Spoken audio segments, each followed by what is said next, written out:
एक रात गांव का एक युवक कर्ण अपने दोस्तों के साथ कब्रिस्तान जाने का फैसला करता है।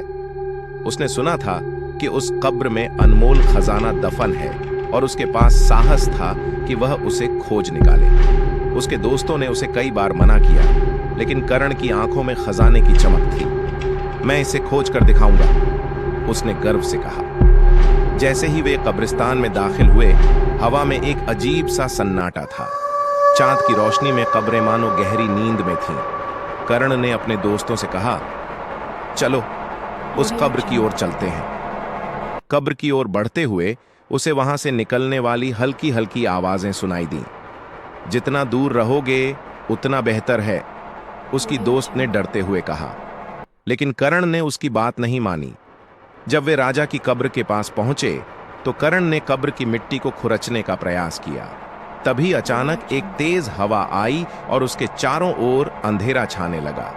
राजा की आवाज फिर से सुनाई दी, तुमने मेरी नींद भंग की है, खजाना तुम्हारा नहीं है। कर्ण डर गया, लेकिन उसकी लालच ने उसे आगे बढ़ने से नहीं रोका। उसने एक बार फिर से कब्र पर हाथ रखा। तभी एक भयानक छाया उसके सामने प्रकट हुई। वह राजा की आत्मा थी, जिसकी आंखें जलती हुई लाल थीं। तुमने मेरी संपत्ति पर हाथ डालने की हिम्मत कैसे की? उसने गुस्से में पूछा। कर्ण और उसके दोस्त भयभीत होकर पीछे हट गए, लेकिन कर्ण की आंखें अब खजाने पर टिकी थीं। मैं इसे लेकर जाऊंगा, उसने सोचा।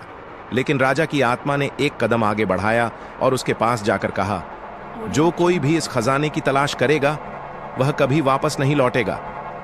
कर्ण ने यह सुनते ही भागने का प्रयास किया, लेकिन राजा की आत्मा ने उसे रोक लिया।